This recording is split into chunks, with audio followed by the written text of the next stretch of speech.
Welcome to On the Move, a business record effort that aims to help you hear directly from leaders who are shaping Iowa's business community. I'm your host, Chris Conetzkey, President and Group Publisher of the Business Record. We've got a fantastic leader with us here today. Sean Stanga is a dual board-certified physician in both pediatrics and allergy and immunology with over 15 years of clinical experience. He's devoted to the care of children and adults with allergic and immunologic conditions, and he's a founder of Allergenix.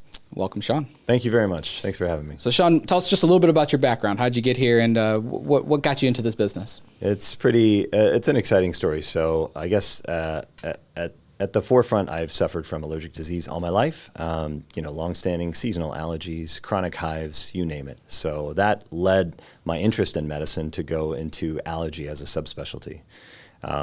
I did my training here at Blank originally, and then down to Children's Mercy for fellowship. And then after that, my wife and I moved to northern North Dakota, where I practiced for about 13 years. And we were one of 4 allergists in the state at times. We had a huge patient population up there that we serviced. So we got to see all kinds of interesting pathologies, complex conditions, various allergic diseases.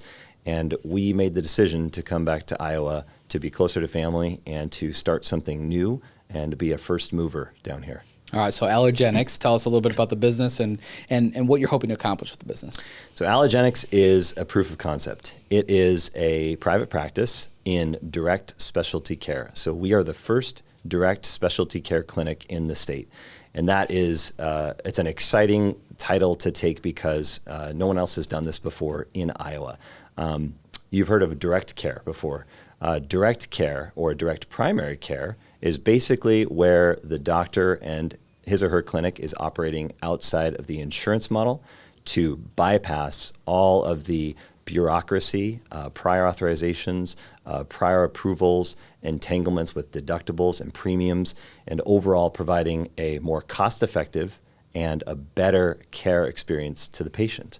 And so we are taking that natural next evolution of direct primary care and going into specialty care since we're in specialty medicine. All right, so tell us a little bit about what Allergenix is going to do and is doing.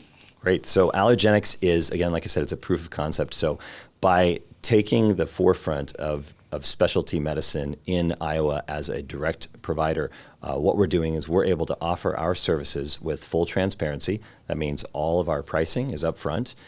We offer very fast appointment times. So typically, on average across the United States, I believe the average appointment wait time for a specialty consult is anywhere from 45 to 60 days, depending on what region of the country you're in. We can get people in within the same week. Oftentimes, we aim for 48 hours. And the reason we can do that is because we have a smaller patient panel in general. So most specialists across the United States need an average of anywhere from 2,500 to 3,000 patients in order to make it viable economically, because they have to see a lot of patients because their reimbursement is going down. And that's a whole other story. What Allergenix does is we have transparent pricing where we don't have to deal with the middleman. We don't have to deal with insurance company red tape. We don't have to have a balance accounts receivable out till 6 months waiting for payment. That allows the doctor way more time with the patient. So we can see patients quicker and we can spend more meaningful time with each patient. So where'd the idea for Allergenix come from? What was the spark for the business? That's a great question. So I practiced in North Dakota for about 13 years, and I worked for a large hospital corporation. It was a great employer. I really enjoyed my time up there and interacting with all the patients.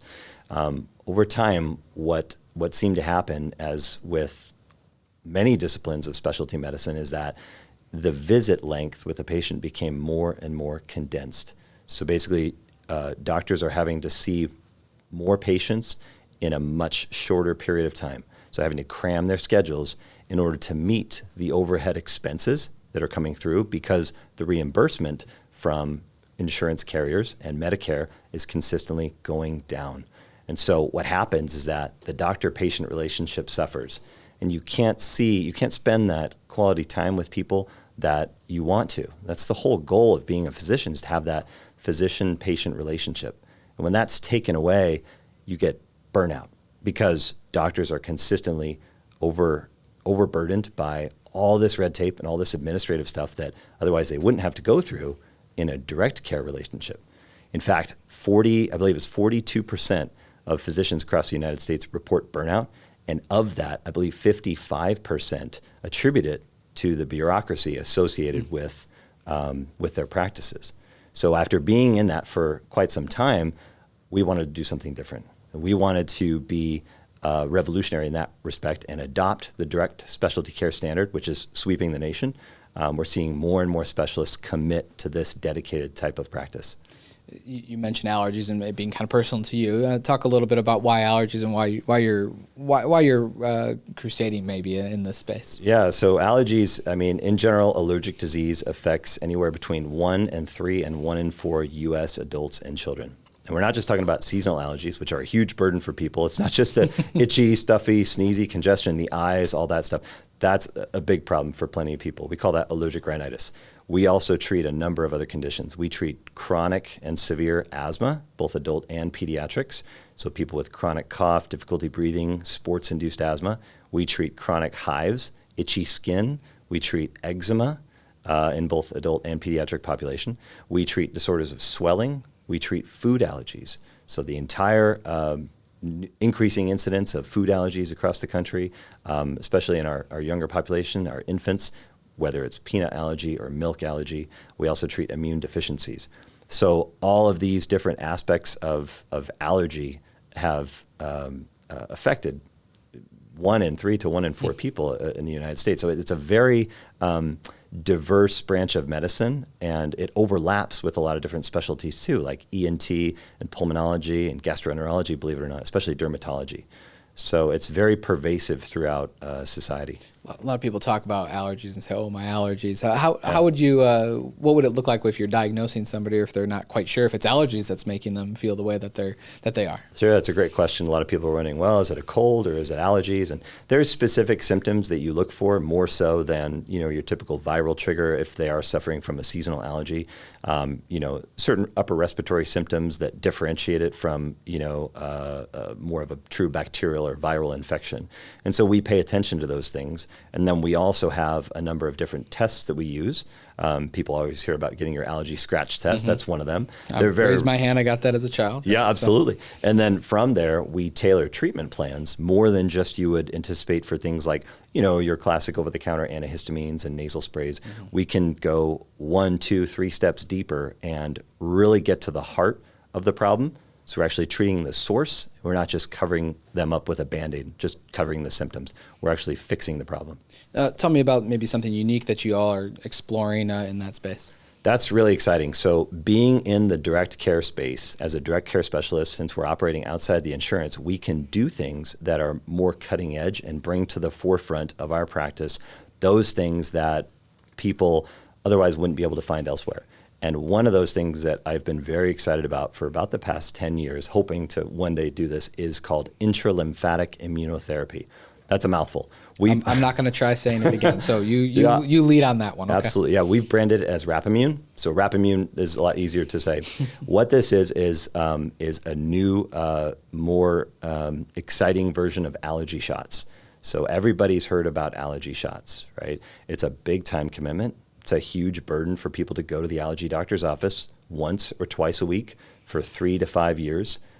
We get the shot in the back of the arm typically.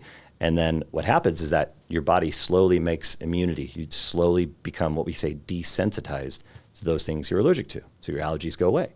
The only problem is it takes a very long time. So our goal is to bring Rapamune to the forefront. And this is different because we are using ultrasound guidance to deliver that allergen right to the lymph node. And that is where all the processing takes place that allows people to become immune to these pollens and these animal danders and molds and things like that. And the benefit of it is that it requires far fewer injections. So our protocol is once a month for 3 months, and that's it.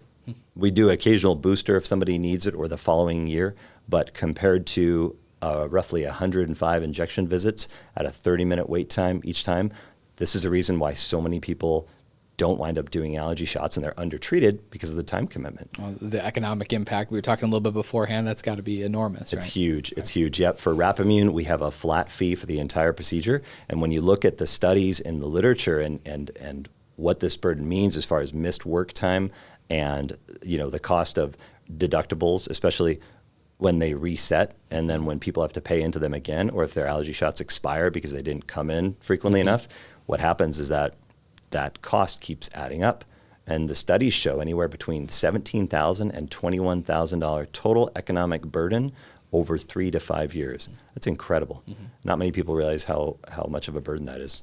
Well, so talk a little bit more about the business. What are some of your key priorities here as you're getting things started up? You know, I think the biggest priority is awareness of what we're trying to do, because in regular medicine and in specialty medicine, people are so used to, relying on their insurance. And the hard thing for us to convey to people is that insurance isn't the same as what it used to be with what's happened over time. And insurance is now meant more for catastrophic planning. We need insurance for hospitalizations, for cancer planning, for major procedures, for things that you otherwise wouldn't anticipate that are very high costs. But with the average family deductible ranging anywhere between $3,700 to $4,200 now, many people don't even reach that deductible, and they're just continuously paying out of pocket into that deductible anyways. And they're also getting shorter visits and longer wait times.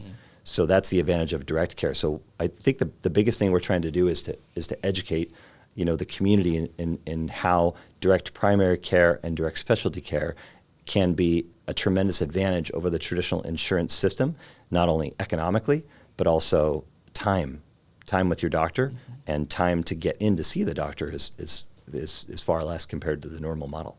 And where your office is located at, and tell us just a little bit more about that. Yeah, so we're on the corner of about Mill Civic and 60th Street. Yep, we're in the 595 Tower Building, and we purposely chose that location to be in proximity to the interstate and in still a very lively area of Des Moines, just a few doors down from Jordan Creek Mall, and we found that space has served us well. And what we did is we have a space that we decided to build out from scratch. So many days of planning and blueprints and work with architects, and my wife, who's an amazing interior designer, brought Allergenix to fruition. And we wanted to do something, because we're stepping outside the mold. We also wanted to bring the aesthetic environment to something that's a lot more pleasing and a lot more relaxed. So we're getting completely away from the sterile medical environment feel, and we're building more kind of like a spa vibe and a very relaxed atmosphere for patients to come. So they feel like they're coming, to a home instead of, to a sterile medical clinic. When you push the vision out just a little bit further, what's your vision look like for the company?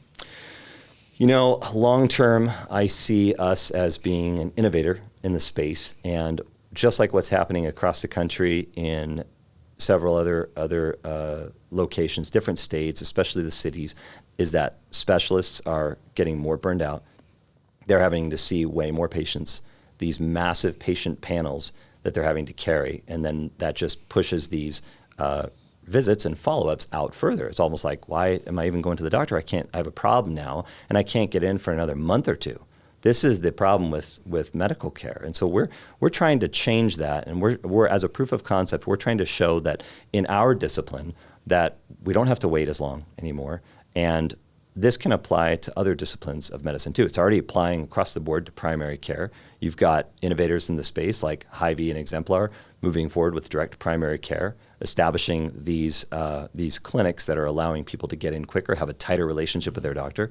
So from specialty standpoint, we want to show that this is possible across many other disciplines, and this is going to lead to more patient satisfaction and reestablishing that doctor-patient relationship that should be there with even more transparency. Well, you mentioned that you moved back into the community. You were here at Blank Children's Hospital.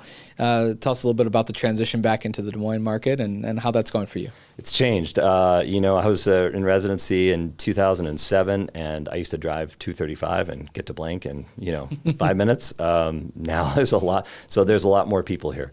As we know, I think a statistic that I saw from the Waukee Chamber, Dallas County is getting like 7 new residents a day on average. So the population is exploding. We're seeing people are recognizing that Des Moines is a great place to live, and with that comes the responsibility as a provider to be able to have a clinic where you're able to provide quality care and access to care. there's a shortage of doctors. Like I said before, 42% of physicians are claiming burnout. So when you have a bustling city and your population is exploding, well, what's that going to mean for access to care? What's it going to mean for specialists? How is this going to work? And people often ask, well, what do you do if a whole lot of people want to come see you? Well, that's the whole design of direct care, is that we have a patient cap. And we won't go beyond a certain number of patients to enter into the practice before we bring on another provider who will establish the same cap. And that way, there's always that direct interpersonal relationship between physician and patient that's not stressed, and you get quicker follow-ups and easier access to the physician. So I think we need to think about that going forward from the community standpoint with the population that is dramatically increasing. It'd be an interesting snapshot in time. In 2009-ish is about when I came into the community. You came back in 2024. 17 years or so in between that time. How have you seen the community grow and change? Maybe what's different, better, worse than from that time? Yeah, I would say more restaurants. Yeah, definitely more eclectic variety of restaurants. I'm a big foodie, so I appreciate good food and good cuisine. I think the city's done a pretty good job keeping up with the infrastructure. Obviously, the housing development is enormous compared to when I was here before, and there's so many different challenges that have to be met. From both an agricultural pace in a city. Everything from watering issues, to the infrastructure of new construction, but for the most part, I'm excited to be a part of the medical community that is going to try to keep pace with the growing population. And I think that's an exciting part of what we're trying to do here. I'm sure you're putting a lot of focus towards the business right now, but maybe outside of work, what are some things that you're doing that you're passionate in, whether that's nonprofit community or just for fun? Yeah, so I think that the majority of my time outside of work is devoted to family. So my wife and I have 3 children, 8, 6, and 4. We actually have another one on the way. Congratulations. Thank you so much. Yep, due in December. And I think that's it. But we're excited, and so our lives are consumed by our children, and they're our main focus. Well, you fit the profile of a lot of what the state is actually trying to attract back into the community, which are folks with families that are looking to come back. What was attractive about coming back to Des Moines? From North Dakota, 4 seasons. So beautiful summer, spring, fall. I think that Des Moines provides an excellent place to raise a family from an educational standpoint. The school systems here, I think the access to resources without the overwhelming nature of a big city, and it just appeals across the board to people who are moving back here. Your access to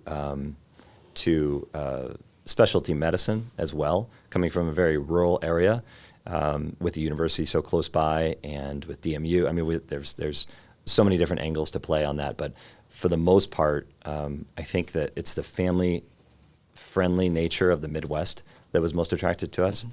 And getting back to that is wonderful. There's something very unique about Midwestern congeniality, and that's what's hard to relinquish when you're gone. As you are starting your business, what do you want people to know about how you operate the business, how you operate as a business leader? Great question. Transparency. Transparency is number one. I think one of the biggest things that people are frustrated with is not knowing how much something is going to cost, wondering if am I going to get a bill, 6 months later, which often happens. It's happened to me. It's happened to my wife. I mean, every time you go into the hospital or you have labs drawn, we don't really know how much is the deductible going to cover. Where is my deductible at? In addition to the premiums, which, by the way, deductible and premiums have been increasing over the past 10 years consistently. And we aim to fix that. We aim to provide all the transparency a person needs to know exactly how much they're going to pay when they come in to see a specialist, and also with the promise of being able to get in much faster and to spend a lot more time with the doctor.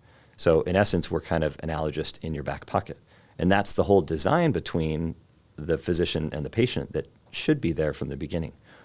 So the biggest takeaway is that we want to reestablish the physician-patient relationship that has been lost, instead of what has now become the patient insurance company relationship and the physician insurance company relationship. So that is our goal to reestablish that for people.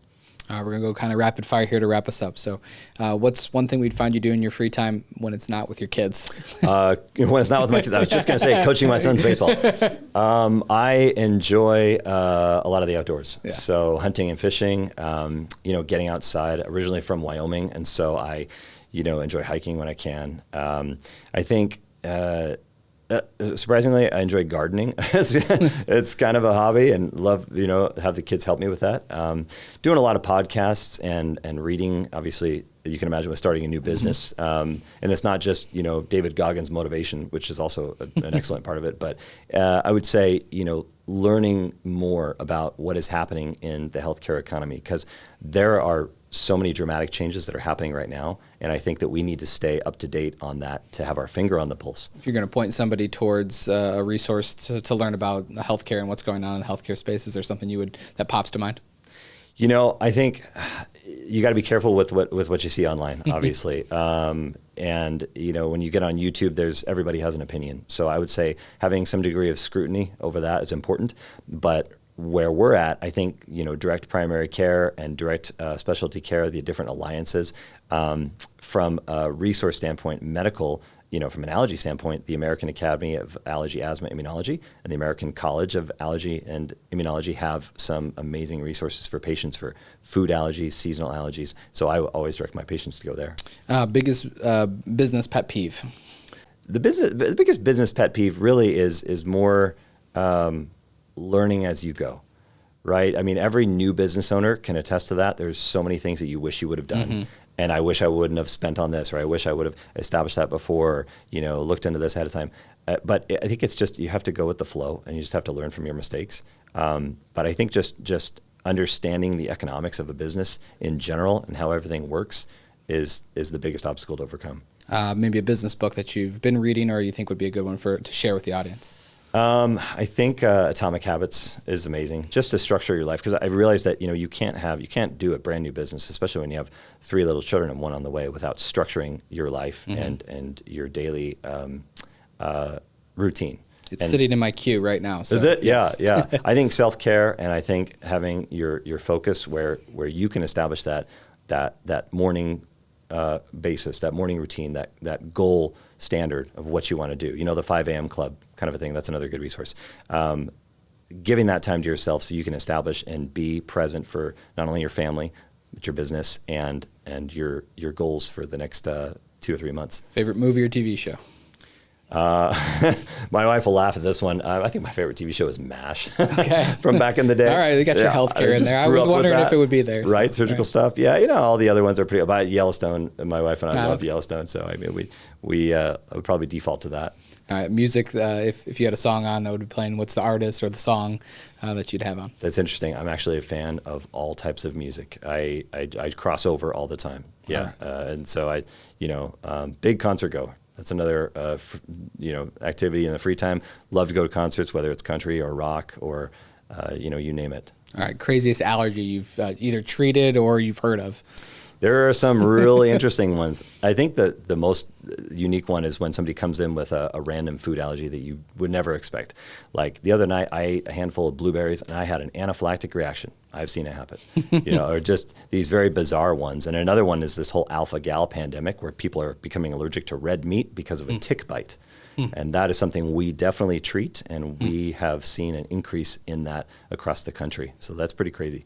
You mentioned you're a foodie. Favorite spot maybe in Des Moines to eat at? Yeah, I think that, again, probably back to the 2000s when I was in residency and actually the mid-2000s, Luca is probably one of my favorites. You said the Italian heritage, from the right? Italian standpoint, yep, Italian standpoint. We like Luca, and I think that a steakhouse is probably going to be my best choice. So if we're gonna explore something, we're gonna go from steakhouse to steakhouse and just compare different entrees, and so we like to do that. Great. Anything else we didn't talk about that you want to make sure to share? I think it's just the awareness of what's happening right now in medicine, and people need to learn to educate themselves on the quality of care that they're getting, how long they're having to wait, and what the transparency level is for people, because so many people have been lost in the insurance mix, and everyone is in the dark about what's happening. So education is key, and that's what we are trying to do in both direct primary care and direct specialty care. So we welcome the opportunity to discuss with people more about their individual plans for long-term health, especially from an allergy and immunology standpoint. Well, thanks for joining me today, and thanks for joining us for On the Move. I'm so grateful to have so many fantastic leaders in this community and glad to have gotten a chance to know Sean a little bit better today. We know one of the secrets to this community's success is the way we connect on a personal level with each other. So do me a favor, as Sean is on the move, find a way to lend an extra hand as he works to help pioneer a new approach to healthcare. Thank you again for watching. Again, I'm Chris Conetzkey, president of the Business Record, and I'll see you next time for On the Move.